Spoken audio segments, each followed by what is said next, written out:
So, good afternoon, Lucy. I'm coming to you live from Westlands here at the trademark offices. Well, I'll be trying to get a view on what trademark East Africa really is. And right now, I'll be joined by Mr. Alan Gugi, who is the acting director advocacy work here at trademark, who will also be trying to shine light on some of the projects that they have been working on. Well, welcome to the conversation, Alan. Well, we start off with if a viewer is at home and doesn't know what trademark East Africa is, maybe you can try and give us a lowdown on it. Thank you so much for coming to our office and wanting to share more about what Trademark does with the local um, um, people, so that at least they can understand who Trademark is and what Trademark does to try and improve livelihoods across East Africa. When Trademark started back in 2010, we had quite a number of challenges along the transport corridors. And one of the biggest contributors to the cost of doing business was transport costs. And I'll give you an example. A study was undertaken that showed that the cost of a product in the shelf, of an important product in the shelf, can be as high as 40% of the total product cost. And this percentage of transport cost means that this cost is passed down onto the consumer. So you can imagine, to bring it into perspective, you can imagine a tube of toothpaste that has been imported into the region and taken all the way to a country like Burundi and Rwanda. And 40% of the cost of that product that is on the shelf is transport costs. So that means that there is a lot that needed to have been done to try and reverse this process. There were a lot of redundant processes and a lot of manual processes that were in place at the time. And what Trademark did come and do is we came and automated the processes, not just from a systems point of view and IT point of view, but also from an infrastructure point of view. We looked at what was needed to try and reduce the time it takes to transport commodities and what impact this would have on the final price that the consumer pays for these commodities. So Trademark did support the development of one-stop border post crossing at the different border crossings across East Africa. We have constructed 15 so far, and have also set up the IT systems to make it easier for cargo to cross borders. We've been working with private sector organizations to address some policy constraints along the transport corridors, such as NTBs, such as corruption, such as police roadblocks, to remove these things and these barriers to trade from the transport corridor so that cargo can move faster. In other instances, Trademark has also set up infrastructure to ease movement into and out of border crossings. For example, at the port of Mombasa, we've constructed roads to ease congestion around the port. We've constructed access roads towards border crossing areas, so that then this can ease movement of goods towards those border crossing areas and out of those border crossing areas. And we've seen a huge reduction in the time it takes to move cargo within East Africa. I think when Trademark started, we used to talk of more than 2 weeks to transport cargo from Mombasa to Kampala. Right now we are talking of less than 5 days, 3 to 4 days. And that's a remarkable shift in terms of time saving on commodities that are moving along the corridors. Now this may sound very superfluous because it doesn't connect with the common mwananchi, but think about it this way. Any extra day that your good spends on the road, there is uncertainty to that. What does that mean? It means the insurance costs are going up on insuring that cargo while it's in transit. It means that the transport company that is transporting these goods are just piling up their transport costs, because any time that their truck is on the road, it's a risk to them, and this risk has to be covered by somebody. So at the end of the day, if you factor in all these costs, it adds to the cost of a commodity in a shelf in a shop in Rwanda, in a shop in Kisumu, and this cost is passed down onto the consumer. So what Trademark is trying to do is reduce these uncertainties, reduce these points of that will slow down the movement of cargo along our corridors, with the aim of making goods much more accessible and much cheaply to the common mwananchi. And you are giving us a solution of public-private partnerships that hasn't, maybe you can say, hasn't been there in years that have passed. Because the private sector, they tend to act on their own. They tend to leave things for the government to do. The construction of roads that you are talking about. Mostly they leave it to the government to create the infrastructure for businesses to thrive. So the solution that you are putting in place, the solution that you have incorporated in your overall plan of adding the private-public partnerships, do you think is what we really need as an East African region to get to our goals in terms of transportation and infrastructure? I think I started by saying that this is a consultative process. It's a process that needs dialogue. And Trademark has taken this very approach, knowing that not one solution fits all, and one solution being driven by the private sector, if it doesn't have the buy-in of the government, may not succeed.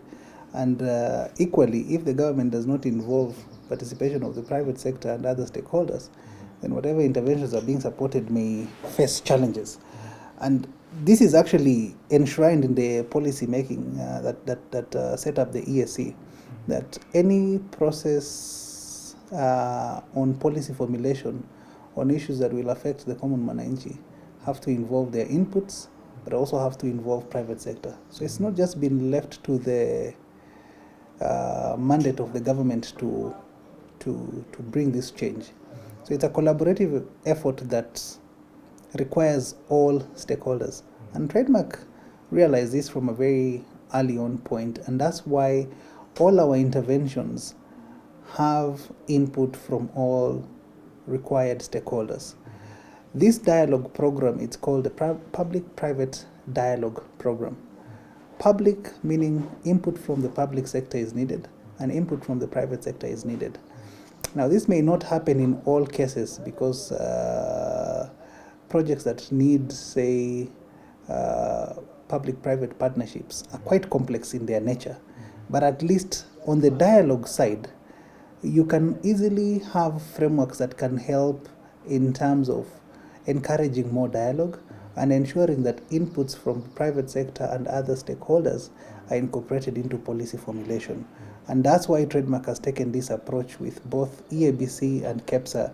And we're looking at these engagements both from the very highest point, which is at the presidential level, looking at engaging at the ministerial level, looking at engaging at the judiciary level, at the sectoral council level, and all other organs that have been set either at the national level or at the regional level, so that inputs from all stakeholders are captured into policy making. And we are talking about different governments in the East African region. We have the Ugandan government, you have the Tanzanian government. When you bring these governments together, they tend to have a ripple effect on one or another. We had Kenya trading Tanzania some few months back, and then there was something that happened along the borderline. Maybe how receptive or how accommodating are the governments in the East African region to this whole idea of you guys coming to improve the infrastructure so that you can ease the business between the countries in the region? Right. Thanks. It's a sensitive question, but I think at the same time, let us not forget that the East African community is still standing, and that shows the commitment that the governments still have in the East African region, and they see the potential that a singular region or a singular bloc can have for the East African people, not just in terms of creating employment, in terms of exchanging cultural values, in terms of growth in opportunities. And I think even when you look at it from a political point of view, there is an understanding that each country has its own comparative advantage. So as East Africans, we need to be looking at what our comparative advantages are and focusing on those. And I think that's not lost to our heads of state, who are quite who understand the region quite well and are quite in touch with the realities on the ground. So I think they are very keen to make sure that this regional integration aspect works. They are very keen to grow intra-regional trade. Before we can even start, trading with people outside of East Africa, there is a greater need to grow intra-regional trade within East Africa, which stands at less than 20%, I think at about 17%. Now, if we can only get this to, say, 40, 50%, the impact within the region will be so high. And this has not been lost to our political class. That's why they have bought into the ideas of enhancing trade through infrastructure, through improving systems.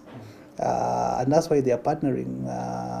They're keen on sustaining the partnerships with Trademark and other development partners, so that where there are gaps, then players like Trademark East Africa can come in and help fill those gaps and create efficiencies, create a competitive nature from East Africa, and make trade thrive.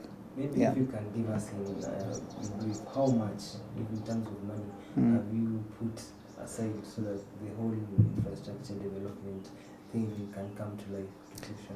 I think if you look at Trademark started off about 10 years ago. So I think at the end of this year, we'll be clocking 10 years and we'll be hitting that milestone.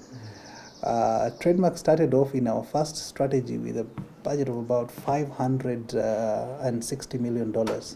And our strategy 2, which is our next cycle of funding, is about 400, just slightly over $400 million. And this is expected to grow over the years.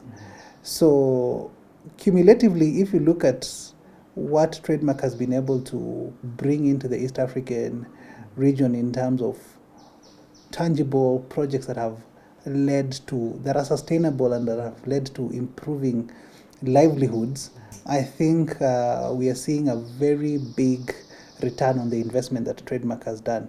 So I would look at it from the aspect that, for every dollar that Trademark has invested into the region, I think we've had a return of about $17 to every dollar that we've invested into the region. Now, if you multiply this by the amount that Trademark is looking to pump into the region, you can then see the cumulative benefit that our programs or our interventions are going to have within East Africa. And these benefits, this return on investment is only going to grow better as more people use the projects that Trademark have supported, either at the border crossings, at the ports, or become more competitive because of policies that we have partnered with private sector to support. This return on investment is only going to get bigger. So I think it's important to take note of that and not just look at what Trademark has invested, but what is it that our projects have done, the projects that we have done or we have financed, what have they resulted into? So looking at it from the results perspective, I think gives a better picture of the kind of impact that Trademark has in East Africa. Maybe if you can just wrap it up. Infrastructure is one of the things that can really lead to high economic growth in a country. Yeah. Speaking of getting one goods from one place to another, maybe do we this is apart from everything, maybe do you feel that the governments in the East African region need to do more to empower its people so that they can be able to use this infrastructure that you guys are trying to come up with, so that we can foster trade between the countries, and also considering that we are now going to another kind of level where we are speaking of Africa Free Trade Area, where we're trying to integrate the nations in Africa to come together so that we can enable trade between the ease of trade between the countries in Africa. Maybe do you feel that the governments in the East African region need to do more to enhance entrepreneurship and create more jobs for the people so that we can benefit from this infrastructure that you guys are coming up with? Absolutely. I mean, although I don't think that infrastructure is an end to itself, I think it's a combination of improving infrastructure, improving systems that will enable trade. So that's why I talked about trade facilitation. How does a common man export? Yeah. How does a common person import, or a common entrepreneur or a trader import or export goods? And if you look at the systems that required for export and import of various commodities across the region, Trademark has been very instrumental in supporting those automation of those systems. We've supported national single window platforms in Uganda, in Rwanda. We are partnering as well to support the development of the Kenya National Single Windows. And basically we've set up all these systems across East Africa. So it is a combination of having efficient systems that enhance efficiency, having infrastructure that supports free flow of goods to and from certain locations, but also having a people that can utilize these systems. So yes, I would not just say infrastructure. Infrastructure is important, but is not the silver bullet towards addressing issues of efficiency across East Africa. Then supporting entrepreneurship, of course. More needs to be done to support entrepreneurship and grow opportunities, especially for SMEs, and grow them to a point where they can access export markets. So yes, I think if you look at what the governments have set up, there's now a discussion of looking at industrial parks, looking at ways to encourage entrepreneurship, going back to aspects such as technical and vocational trainings, which would improve certain skill sets in the markets. So yes, I think the governments are trying to do this, and we've also had other development sectors who are partnering with governments to try and support growth of SMEs, growth of entrepreneurship. So it's a long journey, but it's like they say, the journey of 1,000 miles starts with one step. So if we keep working and having that line of sight that this is what we are working towards as East Africa, then absolutely we are going to reap the rewards. East Africa is considered, one of the most advanced trading blocks within Africa, but we are now also seeing a lot of traction coming into place with the Africa Continental Free Trade Area. This will create newer opportunities for trade to happen within the region. It will create opportunities for SMEs to take advantage of what's happening in other markets. So I think it can only get better, and the future is bright for not just for East Africa, but for the rest of Africa, if we look at the opportunities that are being put in place by the governments. Well, thank you Yes. very much, Mr. Anna. Thank you. I think, as he put it, a journey of 1,000 miles begins with a single step. Well, they've had it from Mr. Alan Gugi, who is the Acting Director Advocacy at the Trademark East Africa, just giving us insights on East Africa as a whole and the infrastructure that they are putting up to ensure that trade between the countries in the East African region is taking place with ease and effectively. Well, I'll hand it back to you in studio for now, but I'll